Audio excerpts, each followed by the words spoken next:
राधा स्वामी जी। बाणी बाणी श्री गुरु नानक देव जी महाराज। आज के इस सत्संग वीडियो का विषय है सुख और संतोष क्या है, सुख और संतोष कैसे हमारी जिंदगी में आता है। तो बाबा नानक जी की वाणी है, मंदा संतोख सरमपत चोली, ध्यान की करह विभूति। गुरु नानक देव जी की वाणी है। तो गुरु नानक देव जी कह रहे हैं, हे योगी, संतोष और लज्जा की मुद्रा बनाओ। मुद्राओं से न चलेगा, संतोष ही मुद्रा है, लज्जा मुद्रा है। प्रतिष्ठा की झोली धारण करो। ये झोली जो कंधे पर टांग कर चल रहे हो, ये काम न देगी। समझें, संतोष बड़ा महत्वपूर्ण शब्द है और विकृत हो गया है। कोई आदमी जब अपने आप को असहाय पाता है तो संतोष कर लेता है। उसका संतोष कंसोलेशन है, सांत्वना है। उसका संतोष कंटेंटमेंट नहीं है। जब वह असहाय है, जब कुछ भी नहीं किया जा सकता, जब जो भी किया जा सकता था कर चुका और अपने को असफल पाता है, तब वह कहता है सब ठीक। ये संतोष की मुद्रा नहीं है, ये तो मजबूरी की हालत है। ये तो ऐसा हुआ कि रामकृष्ण के पास एक भक्त आता था जो हमेशा काली के उत्सव में बकरे चढ़ाता था, सैकड़ों बकरे काटता था, फिर अचानक बकरों को काटना बंद कर दिया। और रामकृष्ण ने बहुत बार उसे कहा भी था, पर उसने कभी सुना नहीं। तो रामकृष्ण ने पूछा कि क्या मामला हुआ, अब बकरे कटने बंद हो गए और मैंने पहले कहा तो तुमने सुना नहीं। तब उसने कहा कि पहले मैं सुन नहीं सकता था, अब दांत ना रहे तो बकरे कोई काली के लिए थोड़े ही काटता है, अपने दांतों के लिए काटता है। अब दांत ही ना रहे तो मैंने संतोष कर लिया है। बुढ़ापे में लोग संतोष कर लेते हैं, गरीबी में लोग संतोष कर लेते हैं, पर वह संतोष झूठा है, क्योंकि संतोष शक्ति है, निर्बलता नहीं। संतोष विधायक पॉजिटिव एनर्जी है, नकारात्मक एनर्जी नहीं है। संतोष कोई असहाय हेल्पलेसनेस नहीं है। संतोष तो परम सहाय है, जिसकी वजह से हमें सुख मिलता है। वह तो बड़ी ऊंची अवस्था है। संतोष का तो मतलब है कि जितना मुझे चाहिए उससे ज्यादा मेरे पास है, जो मेरी जरूरत है उससे ज्यादा मेरे पास है। जो मैंने मांगा था, जो मैंने नहीं मांगा था, वह भी मुझे मिला है। संतोष का अर्थ तो अनुग्रह का भाव है कि परमात्मा तेरी मर्जी बड़ी अद्भुत है, तूने इतना दिया है। वह किसी असहाय अवस्था में, किसी हारी पराजित चित्त की दिशा में पकड़ ली गई सांत्वना का स्वर नहीं है। वह तो बड़ी विजय की यात्रा है। वहां तो हार का कोई सवाल ही नहीं है। वह तो केवल विजेताओं को उपलब्ध होती है, योद्धाओं को उपलब्ध होती है संतोष की अवस्था। महावीर ने कहा है, जिन्हों को उपलब्ध होती है। जिन यानी जिन्होंने जीत लिया सब, उन्हीं को संतोष उपलब्ध होता है। तो गुरु नानक देव जी भी यही कहते हैं, योगी संतोष की मुद्रा बनाओ। ये हाथ पैर की मुद्राएं साधते साधते बहुत समय हो गया। जैसा कि हमने पिछली वीडियो में चर्चा की थी, इनसे कुछ हो नहीं रहा है। छोड़ो इन्हें, भीतर की मुद्रा साधो। और सबसे बड़ी मुद्रा है संतोष। आखिर ऐसा क्यों है? क्योंकि जो संतुष्ट हुआ उसकी सब चिंताएं गिर गईं। सब चिंताएं असंतोष से पैदा होती हैं। सभी चिंताएं इस बात से पैदा होती हैं कि जो मुझे मिलना चाहिए वह नहीं मिला है। अभाव से पैदा होती हैं। जिस दिन तुम संतुष्ट हुए, उस दिन तुम घोड़े बेचकर सो जाओगे। फिर कोई चिंता नहीं है, फिर रात कोई सपना भी ना आएगा, क्योंकि सभी सपने असंतोष से पैदा होते हैं। दिन भर जो असंतोष तुम पालते हो, वह रात सपना बन जाता है। तो असंतोष का अर्थ है भिखारीपन, संतोष का अर्थ है मालिक हो गए, स्वामी हो गए। वही एक नामदानी सज्जन का लक्षण है, सन्यासी का लक्षण है। असली सच्चे साधु सन्यासी का लक्षण है। वह संतुष्ट है हर हाल में। तुम ऐसी कोई स्थिति नहीं पैदा कर सकते जहां तुम उसे असंतुष्ट कर दो, क्योंकि हर स्थिति में वह शुभ को देखेगा, अच्छे को देखेगा और हर स्थिति में उसके हाथ को पहचान लेगा। दुख की गहरी से गहरी अवस्था में भी तुम उसकी सुख की किरण न छीन सकोगे जो संतोष को पा गया। आखिर ऐसा क्यों? क्योंकि अंधेरे से अंधेरे में भी वह जानता है कि सुबह आ रही है, सुबह करीब है। गहन से गहन जब अंधेरा होता है तब वह हंसता है, प्रसन्न होता है कि यह सुबह के करीब आने का क्षण है, आने का लक्षण है। तुम उसे अंधेरे में नहीं डाल सकते। उसे हर अंधेरे में, हर अंधेरे बादल में भी चमकती हुई बिजली की शुभ्रता दिखाई पड़ती है। गहरी से गहरी दुख की अवस्था में भी तुम उसका सूत्र नहीं छीन सकते। उसके संतोष का धागा उसके हाथ में है। वह सभी को स्वीकार करता है। उसने परम स्वीकार धारण किया है। इसको बाबा नानक कहते हैं, मुद्रा बनाओ योगी। हाथ पैर को साध लेने से कुछ भी ना होगा, शरीर के अभ्यास से कुछ भी ना होगा। अभ्यास करो तो करो चैतन्य का, और चैतन्य के अभ्यास का पहला सूत्र है, पहला फॉर्मूला है संतोष। मगर ध्यान रखना, गलत संतोष भी है। गलत संतोष असहाय अवस्था का है, मजबूरी का है। अपनी तरफ से सब कर लिया। एक बार लाला झंडूराम एक जंगल से यात्रा कर रहा था। एक मित्र साथ थे। दोनों अपनी बैलगाड़ी में जा रहे थे कि अचानक डाकुओं ने हमला किया। कोई 50 कदम पर डाकू खड़े थे बंदूकें लिए, और उन्होंने कहा, रुक जाओ। तो लाला ने तत्क्षण अपने खीसे से 500 रुपए निकाले और मित्र को दिए कि भाई, तुमसे जो कर्जा लिया था निपटारा कर ले, हिसाब साफ हो गया। तुम्हारा संतोष ऐसी ही अवस्था में होता है जब तुम पाते हो अब कुछ करने को बचा नहीं, सब जा रहा है।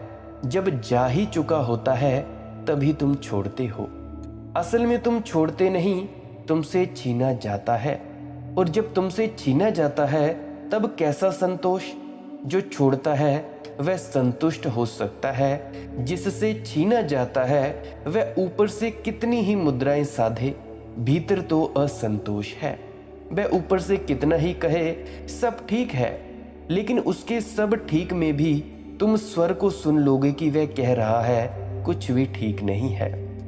संतोष की सही रूपरेखा है कि पहला तो ये भाव कि जो मुझे मिला है वह पहले से ही जरूरत से ज्यादा है। इससे ज्यादा को भी क्या सकता था? क्या हो सकता था? जो सुख मैंने पाया है उसके लिए मेरा अहोभाव है, धन्यवाद है। जो दुख है उन दुखों के पीछे भी छिपा हुआ सुख है। कांटे हैं, कहीं गुलाब खिल रहे होंगे। कांटे पर नजर ना रहे, गुलाब पर नजर रहे। कोई आदमी गाली भी दे जाए तो संतोषी व्यक्ति सोचेगा कि या तो उसने ठीक ही कहा, तब मुझे धन्यवाद देना चाहिए कि उसकी गाली सच है, और यह सोचेगा कि गाली सच नहीं है, बेचारे ने नाहक मेहनत की, कष्ट उठाया, इतनी दूर तक आया। अगर सच है तो धन्यवाद होगा, अगर झूठ है तो दया का भाव होगा। लेकिन क्रोधी किसी स्थिति में संतोषी व्यक्ति को नहीं हो सकता। वह हर हाल में कुछ खोज लेगा, खोजेगा ही। दो फकीरों की कहानी मुझे बड़ी प्रीतिकर रही है। जापान में हुए। दोनों वर्षा काल के लिए अपने झोंपड़े पर वापस लौट रहे थे। 8 महीने घूमते थे, भटकते थे, गांव-गांव उस परमात्मा का गीत गाते थे। वर्षा काल में अपने झोंपड़े पर लौट आते थे। गुरु बूढ़ा था, जवान शिष्य था। जैसे ही वे करीब पहुंचे झील के किनारे अपने झोंपड़े के, देखा कि छप्पर जमीन पर पड़ा है। जोर की आंधी आई थी रात, आधा छप्पर उड़ गया है। छोटा सा झोंपड़ा, उसका भी आधा छप्पर उड़ गया है। वर्षा सिर पर है, अब कुछ करना भी मुश्किल होगा। दूर जंगल में ये निवास है। युवा सन्यासी शिष्य ने कहा, देखो, हम प्रार्थना कर कर के मरे जाते हैं, हम उसकी याद कर कर के मरे जाते हैं, और उसकी तरफ से ये फल। इसीलिए तो मैं कहता हूं कि कुछ सार नहीं है। प्रार्थना पूजा मिलता क्या है? दुष्टों के महल साबित हैं। हम फकीरों के, गरीब फकीरों की झोंपड़ी गिर गई है आंधी में। और ये आंधी उसी की है। जब वह क्रोध से ये बातें कह रहा था, तभी उसने देखा कि उसका गुरु घुटने टेककर बड़े आनंद भाव से आकाश की तरफ हाथ जोड़े बैठा है। उसकी आंखों से परम संतोष के आंसू बह रहे हैं और वह गुनगुना कर कह रहा है, परमात्मा तेरी कृपा, आंधी का क्या भरोसा, पूरा ही छप्पर ले जाती। जरूर तूने बीच में रोका होगा और आधे को बचाया। आधा छप्पर अभी भी ऊपर है। आंधी का क्या भरोसा, आंधी आंधी है, पूरा ले जाती। जरूर तूने बाधा डाली होगी और आधा तूने बचाया होगा। फिर वे दोनों गए। एक ही झोंपड़े में वे प्रवेश कर रहे हैं, लेकिन दो अलग अलग के तरह के लोग हैं। एक असंतुष्ट, एक संतुष्ट। स्थिति एक ही है, लेकिन दोनों के भाव अलग हैं। इसीलिए दोनों अलग झोंपड़े में जा रहे हैं। ऊपर से तो दिखाई पड़ता है कि एक ही झोंपड़े में जा रहे हैं। रात दोनों सोए। जो असंतुष्ट था वह तो सो ही न सका। उसने अनेक करवटें बदली और बार बार कहा कि क्या भरोसा कब वर्षा आ जाए। अभी वर्षा आई नहीं, लेकिन वह चिंतित और परेशान है। उसने कहा, नींद नहीं आती। नींद आ कैसे सकती है, ये कोई रहने की जगह है। और उसका क्रोध। लेकिन गुरु रात बड़ी गहरी नींद सोया। जब 4 बजे उठा तो उसने एक गीत लिखा, क्योंकि आधे झोंपड़े में से चांद दिखाई पड़ रहा था। और उसने लिखा कि परमात्मा, अगर हमें पहले से पता होता तो हम तेरी आंधी को इतना कष्ट न देते कि आधा छप्पर अलग करे। हम खुद ही अलग कर देते। अब तक हम नासमझी में रहे। सो भी सकते हैं, चांद भी दे सकते हैं। देख रहे हैं, आधा छप्पर दूर जो हो गया। तेरा आकाश इतने निकट और हम उसे छप्पर से रोके रहे। तेरा चांद इतने निकट कितनी बार आया और गया और हम उसे छप्पर से रोके रहे। हमें पता ही ना था। तू माफ करना हमें, अन्यथा हम तेरी आंधी को ये कष्ट न देते। हम खुद ही आधा अलग कर देते। ये जो गीत गा सकता है, यह संतोष है। मजबूरी में नहीं, असहाय अवस्था में नहीं। वह तो नपुंसकों का मार्ग है। वे तो हमेशा ही ऐसा करते हैं। जब सब छिन जाता है तब वे संतोष करते हैं। काश उन्होंने संतोष पहले कर लिया होता तो कुछ भी छिन नहीं सकता था, क्योंकि संतोषी से तुम कुछ भी छीन नहीं सकते। तुम छीनो, लेकिन तुम संतोषी से कुछ छीन नहीं सकते। तुम उसका संतोष नहीं छीन सकते। तुम क्या छीनोगे उससे कुछ?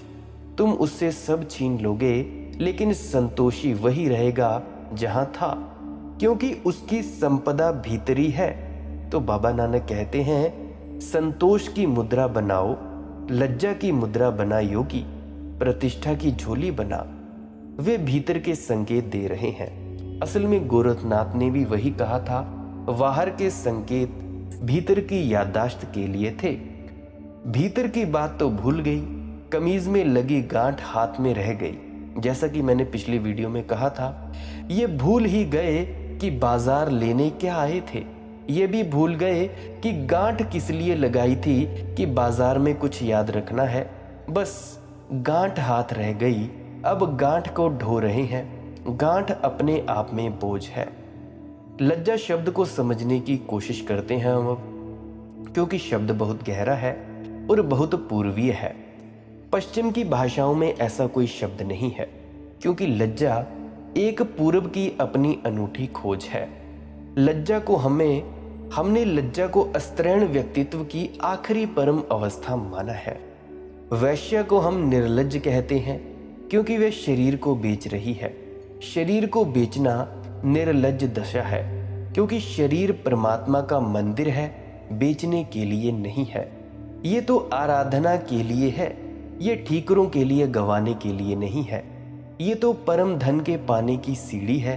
तो जो भी शरीर को बेच रहे हैं, चाहे वैश्याएं हों और चाहे दुकानदार हों और चाहे तुम हो, अगर तुम शरीर को बेच रहे हो और ठीकरे कमा रहे हो तो तुम निर्लज्ज हो। निर्लज्ज का एक ही अर्थ होता है कि जो शरीर को परमात्मा के खोजने के अतिरिक्त और किसी तरह से बेच रहा है, उसके जीवन में कोई लज्जा नहीं है। तुम वैश्य की निंदा तो करते हो, लेकिन दूसरे लोगों की क्या हालत है? फर्क क्या है? अगर तुम शरीर को बेच रहे तो धन कमाने के लिए, इस संसार में इज्जत कमाने के लिए, तो वैश्या और तुम में फर्क क्या है? वैश्या भी शरीर को बेच रही है धन कमाने के लिए, तुम भी बेच रहे हो धन कमाने के लिए। लज्जा की अवस्था का अर्थ है शरीर को धन के लिए नहीं बेचना है।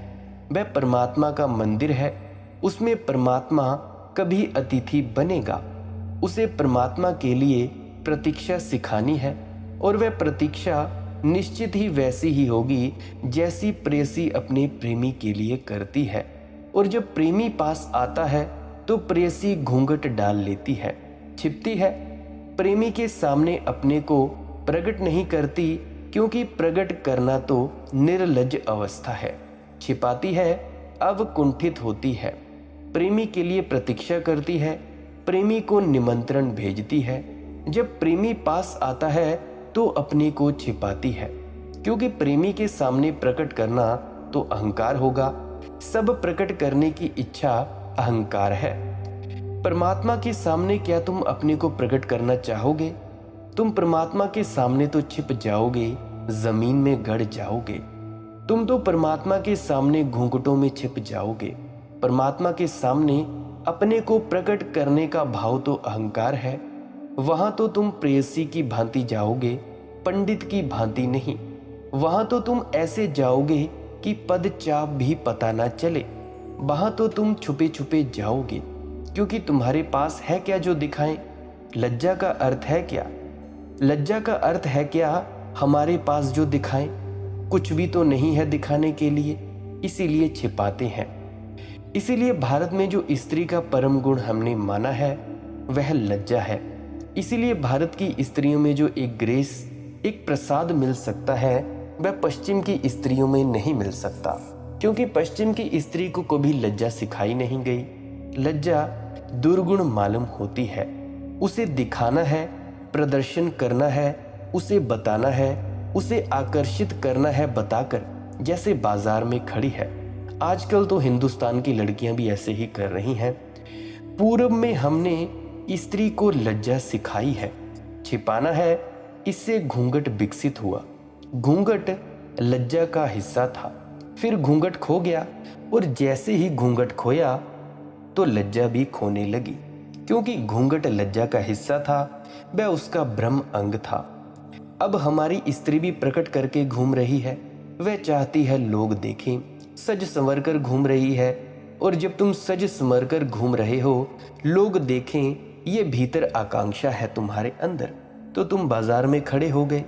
तो बाबा नानक कहते हैं, परमात्मा के सामने हमारी लज्जा वैसी ही होगी जैसी प्रेमी के सामने प्रेयसी की होती है।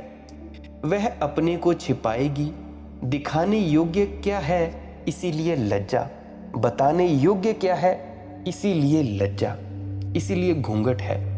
और ध्यान रखना, जितनी स्त्री लज्जावान होगी उतनी आकर्षक हो जाती है, जितनी प्रकट होगी उतना आकर्षण खो जाता है। पश्चिम में स्त्री का आकर्षण खो गया है, खो ही जाएगा, क्योंकि जो चीज बाजार में खड़ी है उसका आकर्षण समाप्त हो जाएगा। और परमात्मा के सामने तो हम बेचने को नहीं गए हैं अपने को, और परमात्मा के सामने तो हमारे पास है क्या दिखाने को। इसलिए परमात्मा के सामने तो हम प्रेयसी की तरह ही जाएंगे, कंपते पैरों से कि पता नहीं स्वीकार होंगे या नहीं, संकोच से कि पता नहीं उसके योग्य हो पाएंगे कि नहीं, लज्जा से क्योंकि दिखाने योग्य कुछ भी नहीं है। तो लज्जा बड़ी विनम्र दशा है, और उतनी विनम्रता से कोई उसके पास जाएगा तो ही अंगीकार होगा। और जो भक्त जितना अपने को छिपाता है उतना आकर्षक हो जाता है परमात्मा के लिए।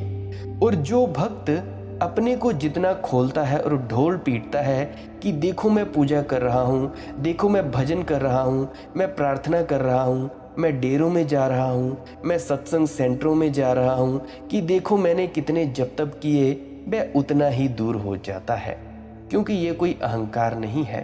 परमात्मा से मिलन एक निरअहंकार चित्त की बात है। तो बाबा नानक कहते हैं, संतोष और लज्जा की मुद्रा बनाओ, प्रतिष्ठा की झोली धारण करो। किस प्रतिष्ठा की? जैसे ही किसी व्यक्ति को ये एहसास होना शुरू होता है कि मैं शरीर नहीं आत्मा हूं, प्रतिष्ठा मिली। आत्म भाव प्रतिष्ठा है, क्योंकि शरीर में तो तुम प्रतिष्ठित हो नहीं सकते। वह रास्ते का पड़ाव है, मंजिल नहीं है। वहां कैसी प्रतिष्ठा? वहां क्षण भर रुक सकते हो, वह घर नहीं बन सकता। प्रतिष्ठित का अर्थ है जिसने उसको पा लिया जो शाश्वत है, जिसने उसमें अपनी जड़ें जमा ली जो कभी ना मिटेगा। आद सच जुगाद सच, यानी जो सदा सच है, जिसने उसमें जड़ डाल दी वह प्रतिष्ठित हुआ। और जो सदा झूठ है, जो उसके साथ तिरता रहा, उसकी कैसी प्रतिष्ठा? तुम जब तक परमात्मा के साथ खड़े न हो जाओ तब तक प्रतिष्ठा नहीं है। तुम प्रतिष्ठित नहीं हो तब तक तुम राज सिंहासनों पर बैठ जाओ, भला कोई प्रतिष्ठा ना मिलेगी। इस संसार की कोई प्रतिष्ठा नहीं है, क्योंकि इस संसार में तो सब लहरों का खेल है। 4 दिन बाद कौन तुम्हें याद रखेगा? आज भी जब तुम सिंहासन पर हो, कौन तुम्हारी फिक्र करता है? सिंहासन पर बैठे लोगों की हालत तो देखो। जहां जाएं वहां जूते फेंके जाएं, जहां जाएं वहां पत्थरों से स्वागत हो, गालियों से स्वागत हो। ट्विटर पर गालियां, इंस्टाग्राम पर गालियां, यूट्यूब के कमेंट सेक्शन में गालियां। अगर तुमने फूल चाहे तो पत्थर मिलते हैं, अगर तुमने आदर चाहा तो अपमान मिलता है। तुम जबरदस्ती पद पर बैठे तो कोई ना कोई तुम्हारी टांग नीचे खींचता ही रहता है। राजनीतिज्ञों से पूछो, अखबारों में भला नाम छपते हो, यूट्यूब पर भला पब्लिसिटी हो, सोशल मीडिया पर भला पब्लिसिटी हो, चर्चा होती हो, लेकिन उसी मात्रा में निंदा चलती है, उसी मात्रा में अपमान चलता है। इस जगत में तुमने अगर जीतना चाहा तो तुम हार ही पाओगे, और तुमने आदर चाहा तो तुम अपमान पाओगे। प्रतिष्ठा तो सिर्फ परमात्मा के साथ होने में है। तो बाबा नानक कहते हैं, प्रतिष्ठा की झोली धारण करो, यह अकड़ और अहंकार की झोली लेकर मत चलो। निरअहंकार, लज्जा और संतोष और तुम्हारी जड़ें परमात्मा में पहुंचने लगेंगी। ध्यान की विभूति बनाओ योगी, राख लपेटने से कुछ भी ना होगा। भीतर ध्यान को उपलब्ध करो, वही तुम्हारी राख हो, उसी को तुम लपेटो। मृत्यु को गुदड़ी बनाओ कि उसकी याद बनी रहे सदा। जिसको मृत्यु की याद बनी रहती है वह परमात्मा को नहीं भूल सकता, और जिसको मृत्यु भूल गई वह परमात्मा को भूल जाता है। और हम सब मृत्यु को बिल्कुल भूल कर रहते हैं। हम ऐसा मानकर चलते हैं हमें मरना ही नहीं है, इसीलिए तो परमात्मा की याद भूल जाती है।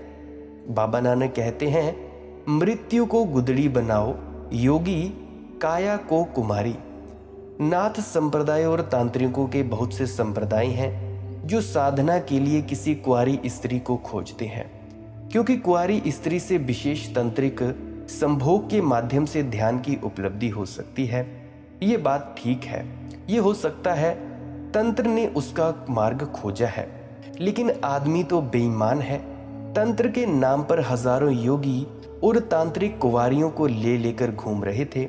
लाखों लोग थे जिनको तंत्र की आड़ मिल गई। बताने को भी हो गया कि हम तांत्रिक हैं, और ये जो कुंवारी है हमारे साथ, ये हमारे तंत्र की साथिनी है।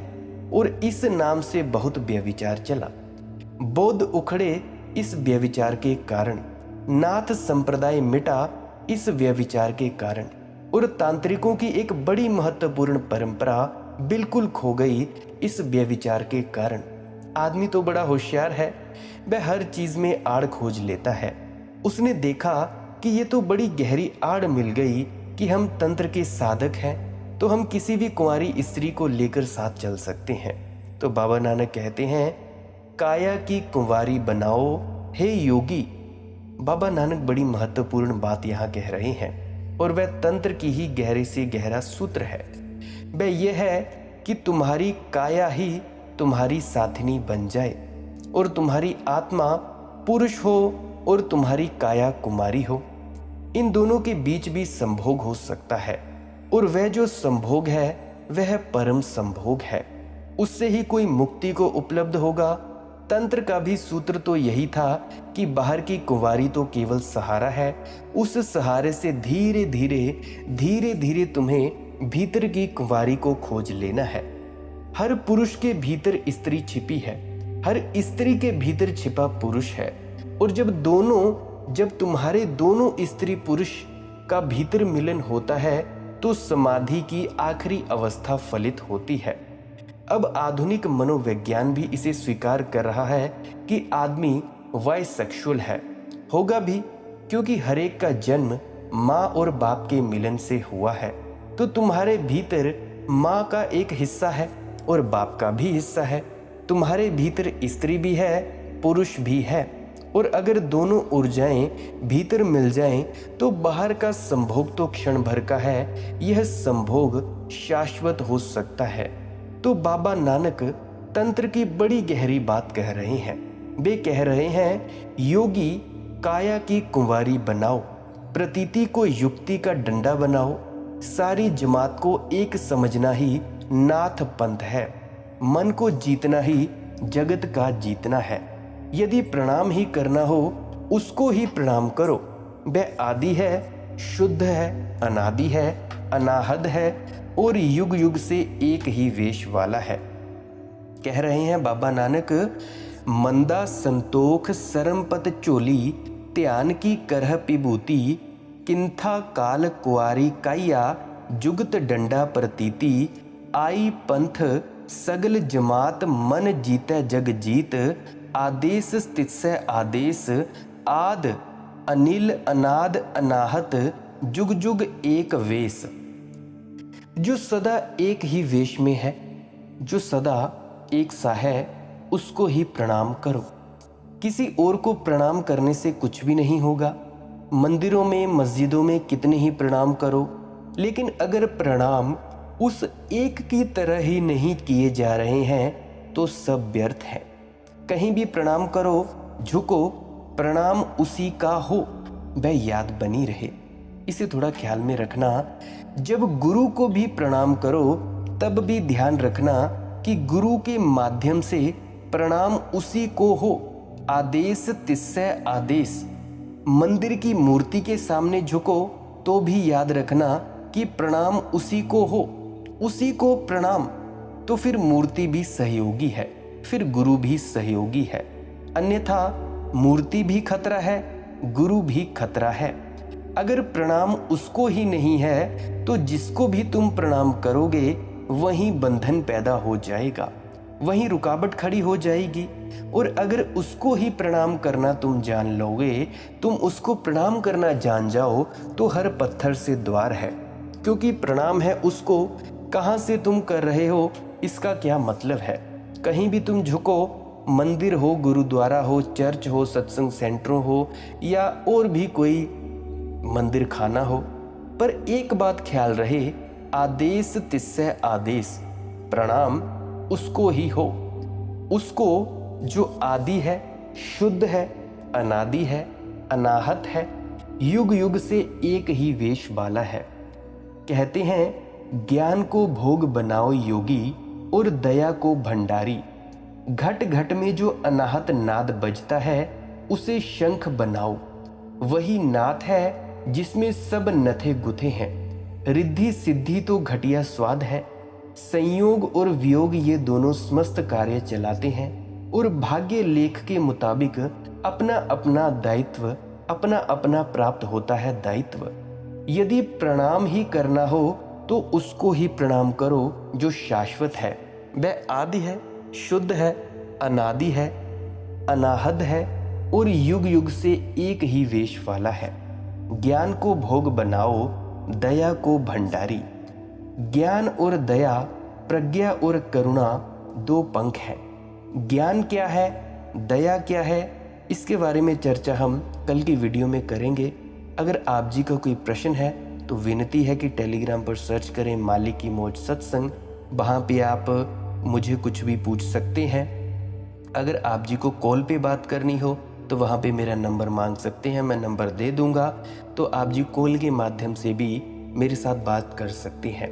अगर आप जी मुझे इंस्टाग्राम और फेसबुक पर भी फॉलो करना चाहते हैं नई नई अपडेट्स के लिए, तो वहाँ पे भी मेरा एक ही हैंडल है, माली की मौज सत्संग। सर्च कर लीजिएगा, न्यू अपडेट्स मिल जाएंगी। अगर आप जी को इस वीडियो से कुछ भी सीखने को मिला है तो मेरी विनम्र प्रार्थना है कि इस वीडियो को अपने मित्रों तथा परिजनों तक ज़रूर साझा करें। हाथ जोड़कर विनती है, क्या पता आपकी वजह से उनकी जो दुविधाएं हैं, ध्यान के जो बीच में दुविधाएं होती हैं वो छूट जाएं। जो भी उपद्रव होते हैं उनकी ज़िंदगी में, वो उपद्रवों से छुटकारा पा पाएँ। तो मेरी यही विनती है, चाहे कोई सुने चाहे कोई ना सुने, फिर भी आपने क्या करना है, व्हाट्सएप पे शेयर कर देना है ग्रुप्स में, चाहे आप जी शेयर कर दें स्टेटस में, इंस्टाग्राम पे, फेसबुक पे, ट्विटर पे, जहां मर्जी शेयर करनी हो इस वीडियो को शेयर ज़रूर कर दें। मेरी यही विनम्र प्रार्थना है। एक और मेरी विनम्र प्रार्थना है कि प्रश्न पूछने से पहले कृपया पुरानी वीडियोस अवश्य सुन लिया करें। क्या पता आपके प्रश्नों का जवाब उन पुरानी वीडियोस में हो और आप जी को आगे प्रश्न पूछना ना पड़े। और मैं पूरे विस्तार से बता चुका हूँ, हर एक प्रश्न का जवाब दे चुका हूँ। पूरी तरह से तो नहीं कह सकता, पर जितने भी कॉमन सवाल होते हैं, जो होते हैं सभी में, जो दिमाग में आते हैं हर साधक में, हर सत्संगी में, उतने तो सवालों के जवाब दे ही चुका हूँ अपनी 350 से ज़्यादा वीडियोज़ में। फिर भी अगर आपको उन वीडियोज़ में आपके सवाल का जवाब ना मिले तो टेलीग्राम पे तो पूछ ही सकते हैं। अगर आप जी इस चैनल को सब्सक्राइब करना चाहते हैं तो कर सकते हैं, अदरवाइज आप जी डेली सर्च कर लिया करें माली की मौज सत्संग। जो भी लेटेस्ट न्यू अपडेटेड सत्संग होगा वो आपको मिल जाएगा। आपने इतना वक्त दिया, इतने अंत तक मुझे सुना, इसके लिए आपका बहुत बहुत धन्यवाद। आपके भीतर बैठे परमात्मा को यही दुआ करता हूँ कि आप परमात्मा हो जाएं। अंत में आपके भीतर बैठे परमात्मा को प्रणाम करता हूँ। मेरा प्रणाम स्वीकार करें। राधा स्वामी जी।